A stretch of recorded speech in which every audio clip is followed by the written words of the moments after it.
ओम नमो भगवते वासुदेवाय। नमस्कार दोस्तों, स्वागत है आपका अपने यूट्यूब चैनल पूजा और उपाय में। दोस्तों 2024 में देव उठनी एकादशी जो है वो 12 नवंबर को मनाई जाएगी। व्रत जो है 12 नवंबर को ही व्रत रखा जाएगा। और तुलसी विवाह अलग होता है। अगर जैसे आप तुलसी विवाह करा रहे हैं तो वो अलग प्रक्रिया पूजा होती है। इसमें सिर्फ देव उठनी एकादशी के दिन भगवान विष्णु की पूजा कैसे करनी है वो आपको इस वीडियो में दिखाने वाले हैं, बताने वाले हैं कि देव कैसे जगाएं और भगवान विष्णु की पूजा इस एकादशी के दिन कैसे करें। तुलसी विवाह का वीडियो आपको अलग वीडियो में जो है उसकी जानकारी मिल जाएगी। व्रत जो है 12 तारीख को देव उठनी एकादशी का रखा जाएगा, 12 नवंबर को। ठीक है, इसका और पारण जो है वो 13 नवंबर को किया जाएगा। तो बहुत ही बड़ी एकादशी और महत्वपूर्ण एकादशी मानी जाती है। साल की 24 एकादशियों में से बहुत बड़ी एकादशी मानी जाती है। भगवान विष्णु अपनी 4 मास की योग निद्रा से इस दिन उठते हैं, तो उनके उठने का जो है आग्रह किया जाता है और सभी मंगल कार्य जो होते हैं वो इस दिन से शुरू हो जाते हैं। सबसे पहले आपको क्या करना है, सुबह जल्दी उठकर स्नान आदि करने के बाद में पूजा स्थल पर भी आप अपनी ये पूजा कर सकते हैं। अलग से चौकी भी बिठा सकते हैं। अगर अलग से चौकी बिठा रहे हैं तो साफ़ कर लें, नीचे रंगोली बना रहे हैं, स्वास्तिक बना लें। ठीक है, या गेरू से आप भगवा रंगोली बना सकते हैं, चौक पोत सकते हैं। उसके बाद आपको चौकी रखनी है जिस पर पीला कपड़ा बिछाइएगा। और उसके बाद भगवान विष्णु के जिस भी रूप की आपके पास फ़ोटो है, चाहे वो सत्यनारायण भगवान है या फिर कृष्ण भगवान है, विष्णु भगवान की नहीं है, लक्ष्मी नारायण है, तो आपको उनकी स्थापना करनी है, उनको वहाँ पर रखना है। साथ ही कलश स्थापना भी ज़रूर करिएगा। कलश स्थापना के लिए पीतल का या तांबे का कलश लीजिएगा। उसके अंदर में आपको जो है एक सिक्का डाल दीजिएगा, सुपारी, हल्दी की गांठ, थोड़ा सा अक्षत, फूल, ये चीज़ें आप डाल दीजिएगा और जल और गंगा जल भर दीजिएगा कलश में। ऊपर आम के पल्लव रखिएगा और उस पर चावल की ढेरी बना दीजिएगा। कलश स्थापना जब आप कर रहे हैं तो नीचे आप चाहे तो अष्टदल कमल बना सकते हैं, नहीं तो फिर ऐसे ही अक्षत रख के तब उसके ऊपर आपको कलश रखना है। उसके बाद अगर आपके पास लड्डू गोपाल हैं या फिर भगवान विष्णु का विग्रह रूप है, यानी कि कोई छोटी धातु की मूर्ति आपके पास है, तो आप उसको विधिवत पंचामृत से स्नान करवा सकते हैं। मेरे पास लड्डू गोपाल नहीं, लेकिन हाँ धातु के विष्णु लक्ष्मी नारायण है, तो मैंने उनका स्नान करवा दिया।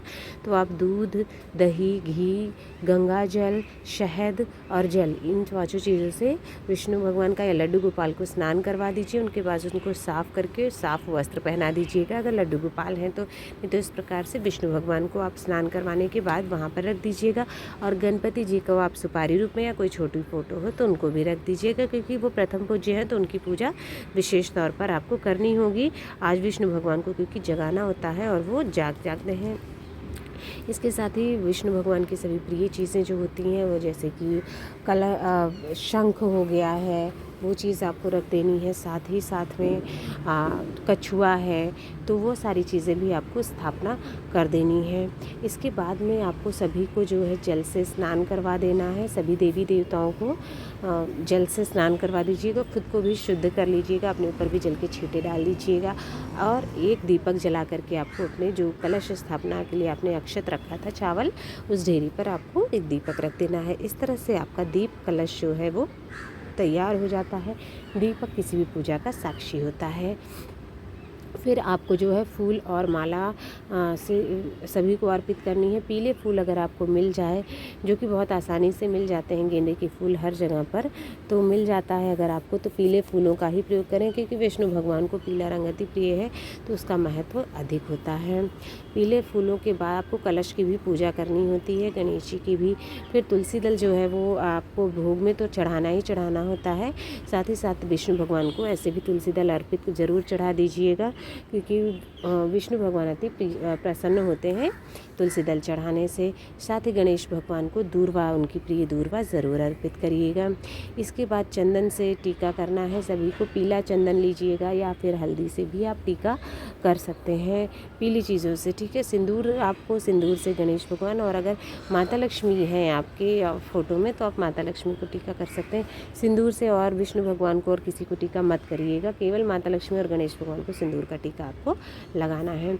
इसके बाद आप धूप बत्ती, अगरबत्ती ये सब चीज़ें जो हैं वहाँ पर कर दीजिए, क्योंकि पूजा स्थल है तो सुगंधित माहौल ठीक रहता है। फिर आपको जो है जनेऊ चढ़ाना है। गणेश भगवान को जनेऊ चढ़ाइएगा और विष्णु भगवान को, हाँ ध्यान ये रखिएगा सफ़ेद, अगर पीली जनेऊ ही चढ़ाइएगा, पीला नहीं सफ़ेद जनेऊ है तो आप किनारे कहीं पर भी उसमें हल्दी ज़रूर लगा दीजिएगा, जिससे वो पूरा पीताम्बरी हो जाता है। पीला ही जनेऊ चढ़ाया जाता है। आप देखे होंगे अक्सर पूजा पाठ में पीला जनेऊ यूज़ होता है। तो उसके बाद वस्त्र के रूप में आप गमछा ले सकते हैं, अलग से कुर्ता ले सकते हैं, धोती ले सकते हैं। वो आप दान के निमित्त से वो चढ़ा दीजिएगा, नहीं तो आप मौली जो होता है कलावा, उसको वस्त्र के रूप में अर्पित करिए। फिर आपको भोग प्रसाद अर्पित करना है। भोग प्रसाद के रूप में जो भी मिठाई गणेश भगवान को लड्डू मोदक प्रिय है वो चढ़ाइए। बाकी विष्णु भगवान को जो भी मिठाई आपको वो अवेलेबल है वो मिठाई आप चढ़ा दीजिएगा। और साथ ही खेल बताशे हैं तो वो भी चढ़ाइएगा। नए धान होता है, नए धान के लावे लइये ये सब चढ़ाए जाते हैं नई फसल की आने की खुश में, शुभ कार्यों के लिए। साथ ही मौसमी फल जो मिल जाता है वो चढ़ाइए। अगर देखिए इस एकादशी पर गन्ने और सिंघाड़े का महत्व होता है, तो गन्ना क्या है गाँव की साइड में तो थोड़ा सा मिल जाता है, शहरों में बड़े शहरों में बहुत मुश्किल से मिल पाता है, इसलिए मैंने आपको नहीं दिखाया है। लेकिन गन्ना आसानी से मिल जाता है, तो इस एकादशी में गन्ने को ज़रूर प्रयोग करिएगा, गन्ना ज़रूर चढ़ाइएगा। और साथ ही साथ सिंघाड़ा मिल जाए तो सिंघाड़ा भी, ये दोनों ऋतुफल बहुत ही मतलब महत्वपूर्ण होते हैं। ऋतुफल मौसमी मिल जाए तो बहुत अच्छी बात होती है। मुझे अभी मिले नहीं थे, इसलिए मैंने इसमें आपको वीडियो में नहीं दिखाया है। उसी दिन मिल पाते हैं अगर बहुत मुश्किल से, तो इसलिए। भोग प्रसाद चढ़ाने के बाद में आपको सभी में तुलसी दल ज़रूर डालना है, क्योंकि बिना तुलसी के कोई भी भोग जो है वो भी भगवान ग्रहण नहीं करेंगे, तो इसलिए ज़रूर चढ़ाइए, तुलसी दल ज़रूर डालिएगा। उसके बाद घी का दीपक जला करके कपूर से विधिवत विष्णु भगवान की गा करके आपको आरती करनी है। आरती कर लेने के बाद जो भी आपकी सामर्थ्य है दान के निमित्त, आप वो दक्षिणा अपनी सामर्थ्य अनुसार चढ़ाइएगा। बाद में उसको किसी ब्राह्मण को दान देना है। अगर आपने वस्त्र चढ़ाया है तो वस्त्र भी और दक्षिणा साथ में दान दे दीजिएगा आप किसी ब्राह्मण को। अब क्या है उसके बाद हाथ जोड़ के गलतियों के लिए क्षमा याचना करनी है। साथ ही साथ में हाथ जोड़ करके उसी दिन आपको विष्णु भगवान से उठने के लिए आग्रह भी करना है कि उठो देव जागो देव, इस तरह से आपको प्रार्थना करनी है उनके उठने के लिए। उसके बाद जो है आप शाम के समय दीपदान ज़रूर करिएगा। एकादशी के दिन दीपदान पूर्णिमा के दिन बहुत महत्वपूर्ण होता है, तो चाहे 5 ही दीपक जलाइएगा, लेकिन एकादशी के दिन शाम के समय दीपक ज़रूर जलाइएगा। अपने मुख्य द्वार पर रखिएगा, तुलसी माता के गमले के नीचे, पीपल पेड़ है तो वहाँ पर, किचन में, भगवान के मंदिर में, विष्णु भगवान के पास, इन सब जगहों पर आप कम से कम 5 दीपक जला करके ज़रूर रख दीजिएगा। ये बहुत महत्वपूर्ण होता है। तो दोस्तों इस तरह से आपको प्रार्थना करनी है। शाम को समय दीपक जलाना, दीपदान करना है।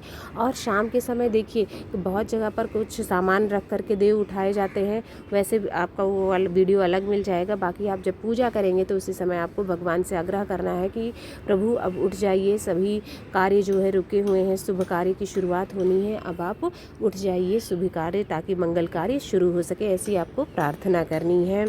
वीडियो पसंद आया हो तो वीडियो को लाइक शेयर सब्सक्राइब ज़रूर करें। आप सभी को देवउठनी एकादशी की बहुत बहुत शुभकामनाएं।